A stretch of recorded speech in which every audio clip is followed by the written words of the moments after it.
صلی اللہ علی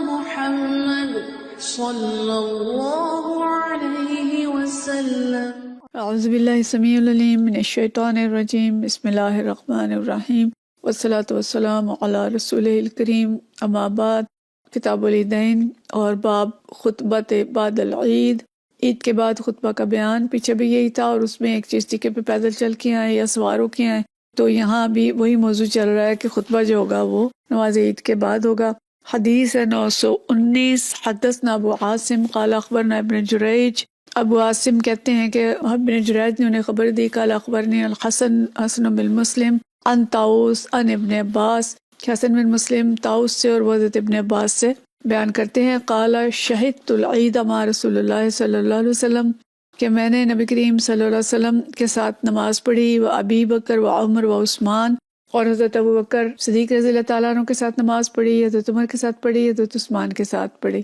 رضی اللہ عنہم۔ کلہم کانوا یصلون قبل الخطبہ، اور وہ سب کے سب خطبے سے پہلے نماز پڑھتے تھے۔ یہ حضرت عبداللہ بن عباس رضی اللہ تعالیٰ عنہ کا بیان ہے، اور انہوں نے تینوں خلفائے راشدین کا نام لیا کیونکہ وہ بنو امیہ کا زمانہ تھا، اور بنو امیہ کے جیسے ہم پڑھ چکے، مروان جو گورنر تھا وہ عید کی نماز بعد میں پڑھتا تھا اور خطبہ پہلے دیتا تھا۔ تو حضرت ابن عباس نے یہ حوالہ دیا کہ تینوں خلفائے راشدین عید کی نماز پہلے اور خطبہ بعد میں دیتے تھے۔ تو حضرت ابن عباس یہ فرما رہے ہیں کہ تمام خلفائے راشدین ان کا یہی طریقہ تھا کہ نماز پہلے اور خطبہ بعد میں ہوتا تھا، اور اگر کسی نے خطبہ پہلے دیا اور نماز بعد میں پڑھی تو یہ مکروہ اور خلاف سنت، نماز تو ہو جائے گی لیکن ظاہر ہے یہ طریقہ جو ہے یہ مکروہ طریقہ ہے۔ اچھا، یہاں ہم دیکھتے ہیں کہ حضرت ابن عباس نے حضرت علی رضی اللہ تعالیٰ عنہ کا نام نہیں لیا اور تین خلفائے راشدین کا نام لیا، جبکہ بنو امیہ کا زمانہ تھا، حضرت علی رضی اللہ تعالیٰ عنہ کا دور بھی گزر چکا تھا۔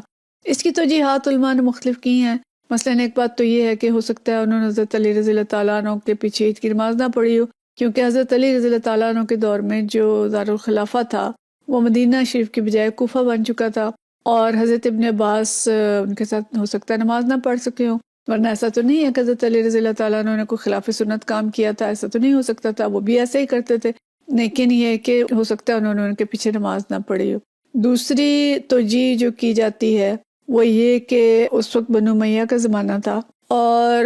بنو امیہ کی حضرت علی رضی اللہ تعالیٰ عنہ کے ساتھ مخاصمت تھی، دشمنی تھی، تو اگر حضرت ابن عباس حضرت علی کا نام بھی لیتے تو وہ لوگ کہتے کہ نہیں وہ تو ہمارے دشمن تھے اور ہم ان کے جو اقتداء ہے وہ تو نہیں کریں گے، جیسے وہ کرتے تھے ہم ایسے نہیں کریں گے۔ واللہ عالم، کوئی بھی وجہ ہو سکتی ہے، لیکن انہوں نے حضرت علی کا نام نہیں لیا، لیکن اس کا مطلب یہ نہیں ہے کہ حضرت علی رضی اللہ تعالیٰ عنہ نے کوئی خلاف سنت عمل کیا تھا، وہ بھی ایسا ہی کرتے تھے، لیکن کسی مصلحت کی وجہ سے حضرت ابن عباس نے ان کا نام اس وقت نہیں لیا۔ لیکن یہ ثابت شدہ ہے کہ سارے خلفائے راشدین، تمام ائمہ کرام کا یہی مسلک ہے اور اسی پہ امت کا آج تک عمل ہے۔ اگلی حدیث ہے 920، اور یہ حدیث جو ہے حضرت حدثنا عبید اللہ عن نافع عن ابن عمر رضی اللہ تعالیٰ عنہ فرماتے ہیں کان رسول اللہ صلی اللہ علیہ وسلم و ابو بکر و عمر رضی اللہ تعالیٰ عنہما یصلون العید قبل الخطبہ، کہ عبداللہ بن عمر بھی یہ فرما رہے ہیں، پیچھے حضرت عبداللہ بن عباس تھے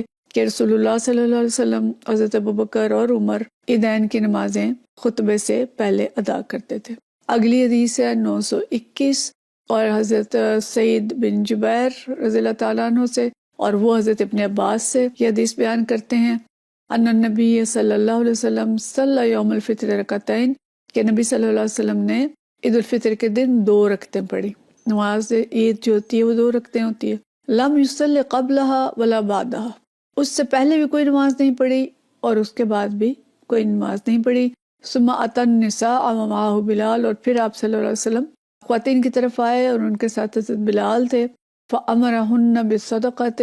تو انہیں صدقے کی نصیحت کی۔ فجعلن یلقین، تو عورتیں جو ہیں وہ ڈالنے لگیں۔ تلقی المرأۃ خرصہا وسخابہا، عورتیں اپنی بالیاں اور اپنے ہار اتار کے حضرت بلال رضی اللہ تعالیٰ عنہ کا کپڑا تھا اس کے اندر ڈالنے لگیں، اپنے صدقات جو ہیں وہ اس کے اندر پھینک رہی تھی۔ اب اس میں تھوڑا سا اضافہ ہے، پیچھے ہم نے پڑھا کہ خواتین صدقہ دے رہی تھیں، لیکن یہاں پہ جو تفصیل آئی ہے کہ ان کے پاس زیورات تھے اور وہ اپنے زیورات صدقے میں ڈال رہی تھی۔ تو ایک بات تو یہ کہ عید گاہ میں کوئی نفل نہیں ہے، جیسے مسجد کے اندر تحیۃ المسجد ہوتا ہے، تو اس طرح کی کوئی چیز نہیں ہے، کیونکہ وہ مسجد تو نہیں ہے، وہ تو کھلے میدان میں پڑھی جاتی ہے۔ تو عید گاہ میں کوئی نفل نہیں ہوں گے، نہ نماز سے پہلے نہ نماز کے بعد، اور صرف نماز عید جو ہے وہ مسنون ہے جو کہ پڑھی جاتی ہے۔ دوسری چیز یہ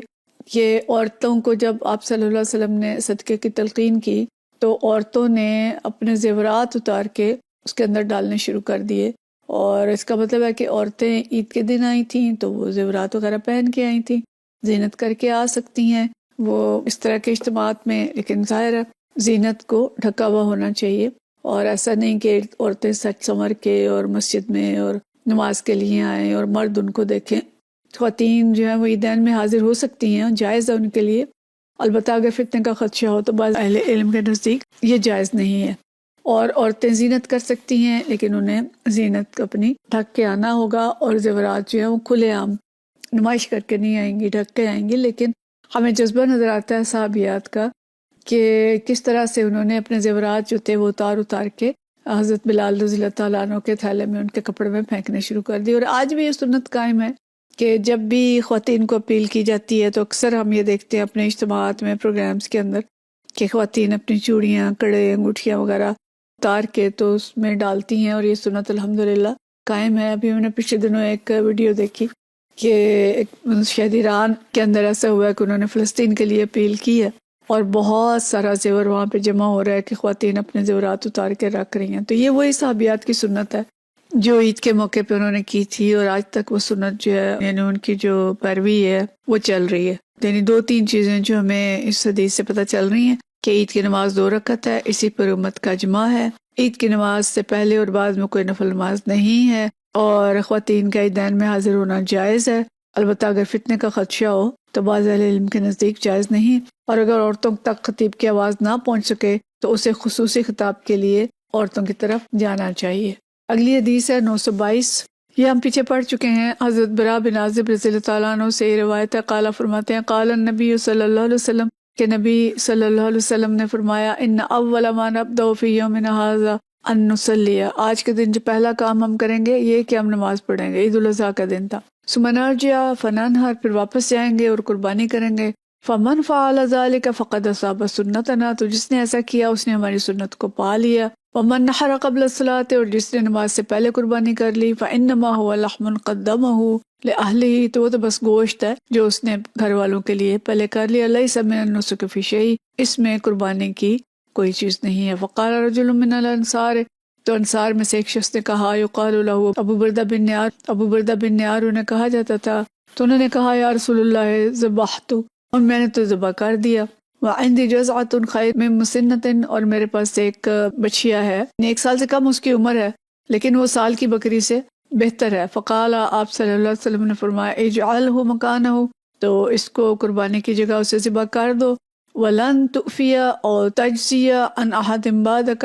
لیکن آپ کے بعد کسی اور کے لیے یہ جائز نہ ہوگا۔ تو اس کی تفسیر ہم پیچھے پڑھ چکے ہیں کہ وہ جو صحابی تھے وہ جانتے نہیں تھے تو انہوں نے ذبح کر دیا، لیکن آپ نے فرمایا کہ وہ گوشت ہی ہے، وہ آپ کی قربانی نہیں ہے، تو قربانی کے لیے ضروری ہے کہ وہ نماز کے بعد ہو۔ تو عید الاضحیٰ پہلے نماز، پھر خطبہ اور پھر قربانی، اور یہی سنت ہے اور اس طریقے کو قائم رکھنا چاہیے۔ اور عید الفطر پہ پہلے کچھ کھا کے جائیں گے، پھر نماز ہوگی اور پھر خطبہ ہوگا، اور عورتوں کی تعلیم کے لیے الگ سے بندوبست کیا جائے گا۔ وآخر دعوانا ان الحمد للہ رب العالمین۔